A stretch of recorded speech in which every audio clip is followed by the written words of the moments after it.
ce livre intitulé La Terre.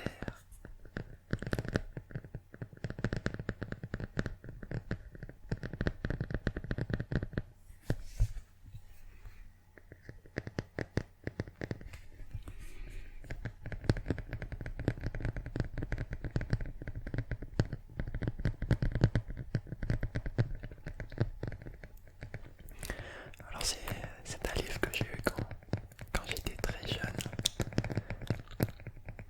et qui est vraiment très intéressant.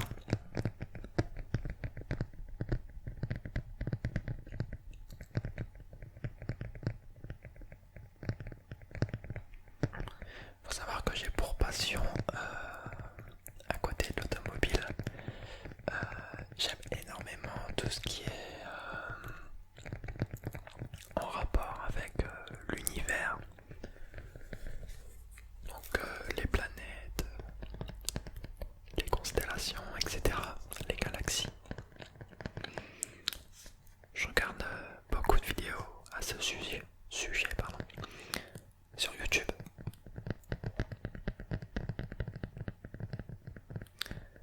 Comme par exemple AstronoGeek, pour ceux qui connaissent. Ensuite, il y a beaucoup de personnes qui font des vidéos en rapport avec l'univers, etc. Il y a des vidéos aussi que j'aime beaucoup. Je sais plus le nom du créateur, je sais plus le nom de la chaîne, mais les vidéos s'intitulent Balade mentale. Enfin, je crois que c'est le nom de leur chaîne, je sais plus. Et ils font beaucoup de vidéos en rapport avec le futur de l'univers. J'ai vu une vidéo là-dessus qui était juste ouf. Donc j'adore tout ce qui est en rapport avec l'univers. Donc aujourd'hui on va parler de notre Terre.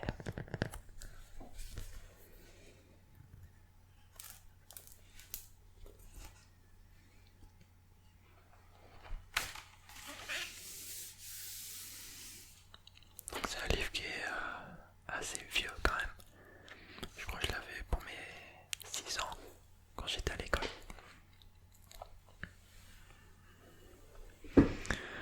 Alors, on va commencer par le commencement, c'est-à-dire la formation de la Terre.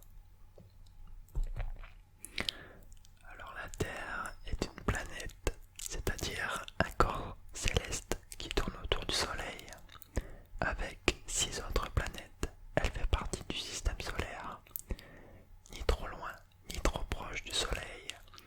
Elle en reçoit lumière et chaleur. Une épaisse couche d'air la protège de ses rayons brûlants et l'eau y abonde. Toutes ces conditions ont permis à la vie d'éclore sur notre planète.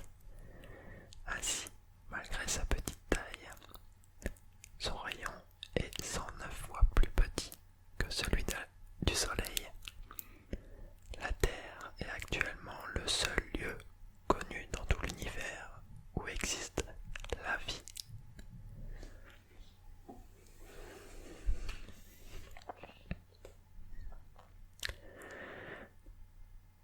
Alors, comme pour les autres planètes, c'est un gigantesque nuage chaud de gaz et de poussière qui a donné naissance à la Terre il y a environ 4,6 milliards d'années.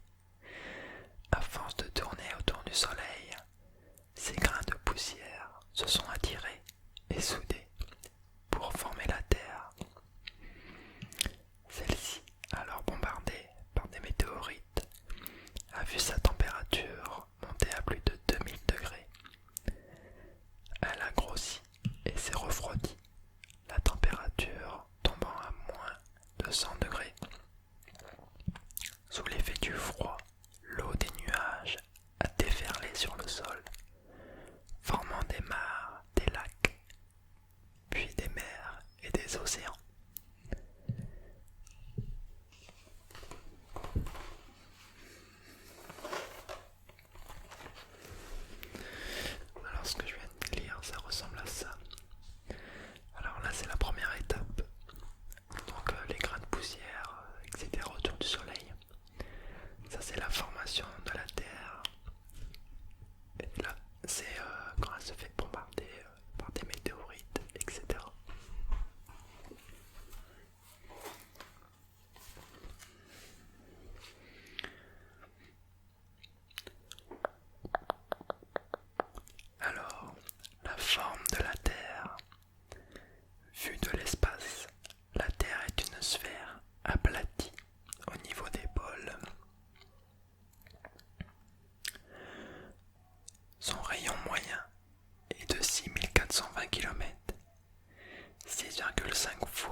Jupiter, ensuite Vénus, la Terre, Mars, Jupiter, Saturne, Uranus, Neptune et sur le schéma, en tout dernier, ils mettent Pluton. Alors il faut savoir que depuis 2006, Pluton n'est plus considéré comme une planète. Alors pourquoi? Parce qu'en 2006, les astrophysiciens ou d'autres personnes spécialisées dans le domaine des planètes et de l'espace ont redéfini le mot planète. Donc c'est-à-dire qu'ils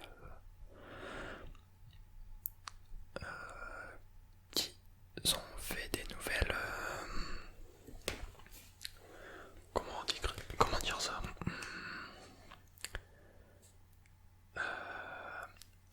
C'est-à-dire qu'ils ont fait différentes caractéristiques pour justement caractériser ce qu'est une planète. Et Pluton n'avait pas toutes ces caractéristiques. Donc elle a été rétrogradée, on va dire, en planète naine.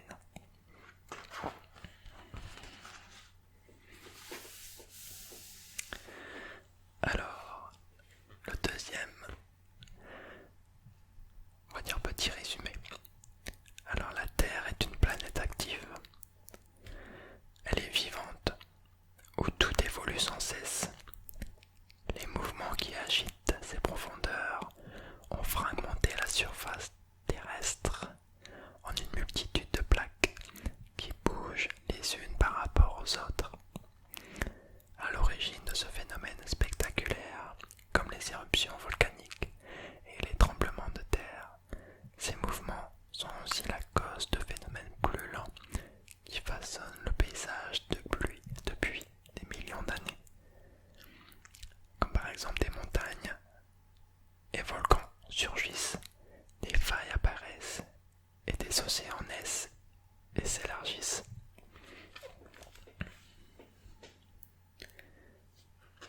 Donc là on parle bien évidemment des plaques tectoniques.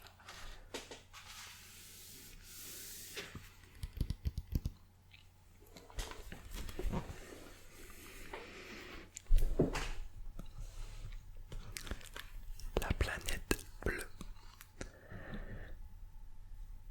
On appelle parfois la planète bleue. On appelle parfois la Terre la planète bleue, car les mers et les océans couvrent 70,8% de sa surface et représentent environ 97% des réserves d'eau disponibles. Les 5 océans donc sont l'Atlantique, le Pacifique, l'océan Indien, l'Arctique et l'Antarctique. Donc ils communiquent tous entre eux. Les mers sont plus petites et moins profondes que les océans. Certaines, comme la mer du Nord, s'ouvrent sur un océan ou sur une autre mer. D'autres, comme la mer Noire, sont plus ou moins insérées au cœur des terres.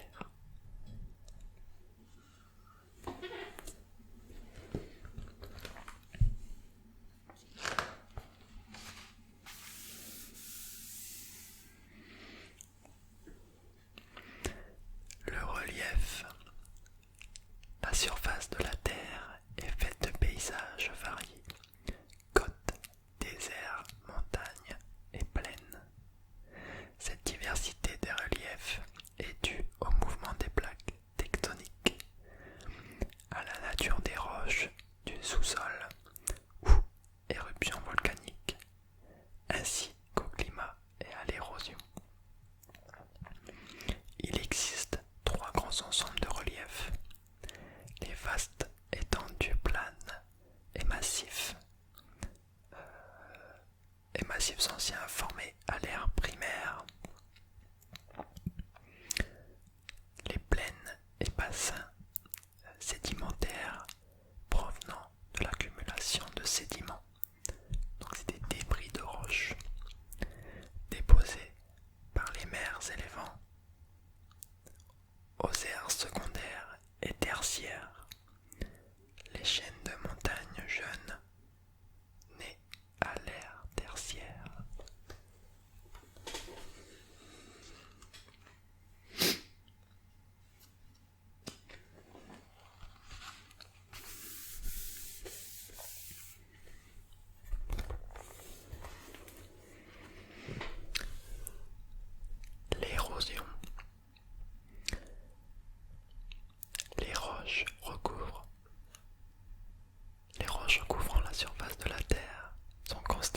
diffusée et transformée par le ruissellement de l'eau, le vent, la glace, le gel ou la chaleur du soleil. La combinaison de tous ces phénomènes s'appelle l'érosion. Au fil du temps, cette usure a creusé des vallées, des gorges et des canyons, sculpté des arches et découpé des falaises. Sont aussi apparues des grottes souterraines et d'étonnantes sculptures de pierre. Les fragments de roches sont emportés le long des pentes par les pluies et par les torrents pour se déposer plus loin.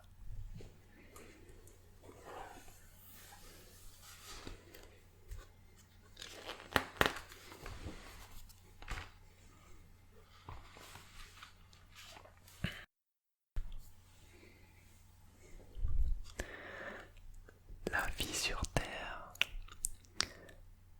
La vie serait apparue sur Terre il y a 3,5 milliards d'années environ. Au cours des millénaires, de minuscules organismes très simples ont évolué pour devenir des êtres vivants très complexes. C'est à l'ère primaire qu'apparaissent les animaux à carapace, les vertébrés, les premières plantes terrestres et les premiers amphibiens et reptiles. L'ère secondaire voit naître les mammifères, les plantes à fleurs et les premiers oiseaux. Puis, à l'ère tertiaire, les mammifères connaissent un développement important qui mènera à l'apparition de l'homme. Il est possible que la vie soit d'abord apparue dans l'eau il y a 3,5 milliards d'années sous forme de colonies de bactéries, des cellules sans noyau. Plus tard, il y a 2,5 milliards d'années, sont apparues des cellules plus évoluées avec noyau, capables de se reproduire. Puis des algues de diverses formes et couleurs, bleues, rouges et vertes, se sont multipliées. C'est à partir de ce moment qu'ont évolué de façon distincte la lignée, les plantes et celle des animaux. Donc là on va parler de l'évolution de la vie au cours de l'ère primaire. Entre 565 et 545 millions d'années sont apparus sous la mer d'étranges animaux plats, à corps mou, en forme de feuilles ou de disques. Ils ressemblaient à des vers, des méduses ou des oursins. Entre 545 et 500 millions d'années, la vie a explosé dans les océans, où sont nés une grande diversité d'animaux, de plus en plus complexes. Beaucoup étaient protégés par des coquilles. Le premier mollusque connu, le Latouchella, avait une coquille, se déplaçait en rampant et se nourrissait d'algues qu'il broutait. À côté se trouvaient des vers marins et des animaux portant de longs piquants sur le dos.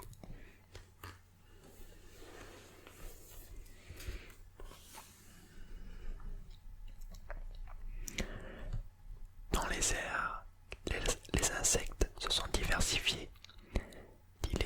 Des libellules géantes d'une envergure de 70 cm peuplaient les forêts chaudes et humides du Carbonifère. Les premiers végétaux terrestres sont apparus il y a 430 millions d'années. Ils se sont développés au bord des marais et avaient de petites racines et une tige droite. Il y a 300 millions d'années, des poissons cartilagineux,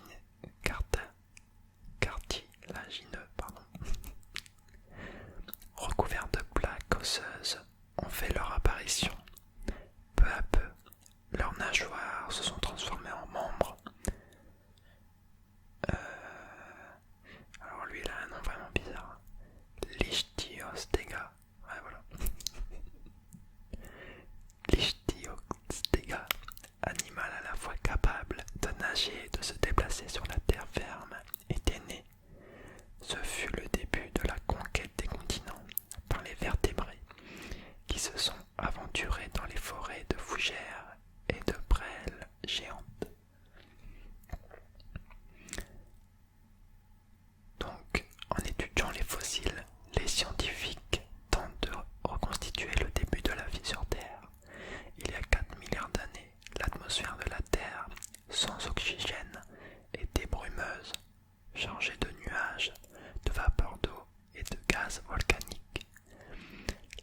l'énergie solaire, dans un premier temps, a transformé la vapeur d'eau et le gaz carbonique en oxygène, indispensable à l'apparition de la vie. Il y a 3,5 milliards d'années, l'atmosphère de la Terre était dense. Des volcans crachaient de la lave et des gaz brûlants.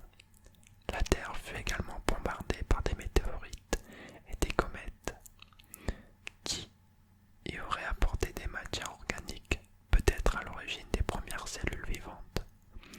Puis, la planète se refroidissant, l'eau s'est condensée dans l'atmosphère et des pluies diluviennes se sont abattues sur la Terre, qui s'est alors couverte d'océans, où seraient apparus les premiers êtres vivants.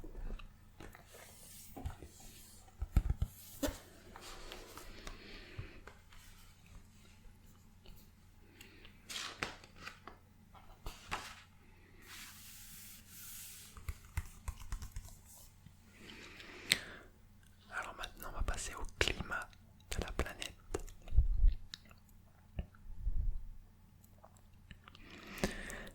Des pôles à l'équateur, on trouve tous les types de climats. Comme la Terre tourne autour du Soleil et est penchée sur son axe, les diverses régions du monde ne reçoivent les rayons solaires ni de la même façon, ni au même moment de l'année, selon leur position sur le globe terrestre. L'ensoleillement détermine le type de climat d'une zone de la Terre, froid, tempéré ou chaud. Les courants marins qui viennent réchauffer ou refroidir les côtes, les vents, l'éloignement d'une région par rapport à l'océan, l'altitude ou même le relief, comme la présence de montagnes, influent sur le climat.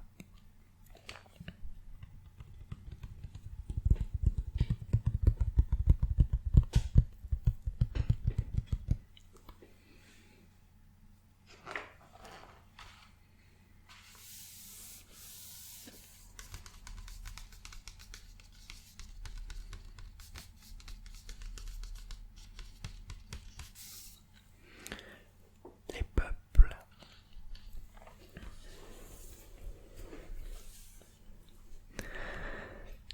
La Terre est peuplée de 7 milliards d'hommes vivant sur 134 millions de kilomètres carrés. Une grande diversité de peuples s'y sont mélangés au cours des siècles et des migrations. Les hommes se sont inégalement répartis sur la planète, certains espaces étant très peuplés, comme l'Asie orientale ou l'Inde, d'autres presque vides ou même déserts, comme l'Antarctique. La majorité des hommes vivent sur les côtes et près des fleuves et des lacs. Un homme sur deux habite en ville et plus de la moitié de la population mondiale est établie en Asie.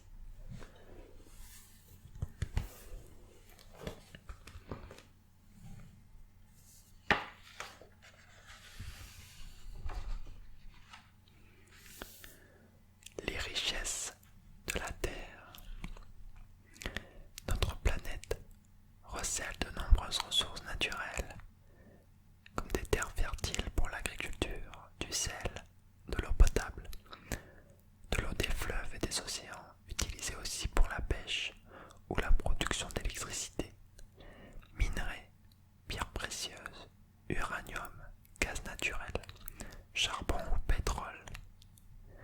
Les forêts, qui sont les poumons de la Terre, abritent une faune et une flore variées et fournissent également le bois, un matériau aux multiples usages.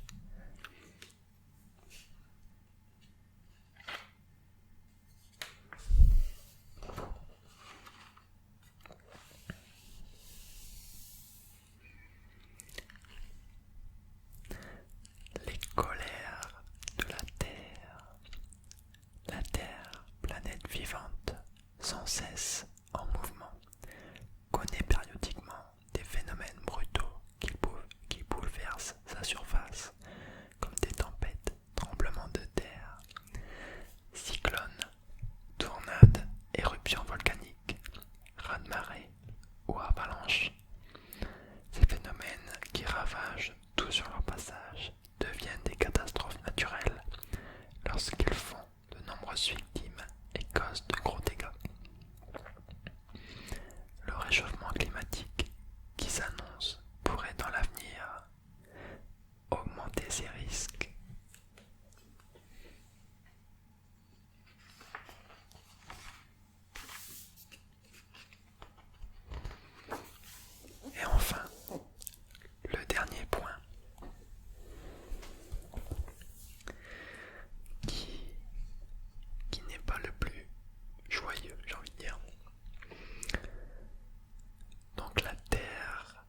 sans elle.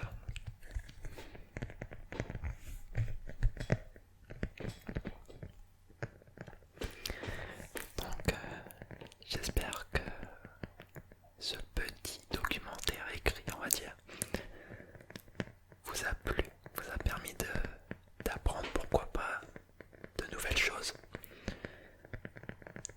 Et surtout que cela vous a relaxé ou même endormi. Alors sur ce les amis, je vous souhaite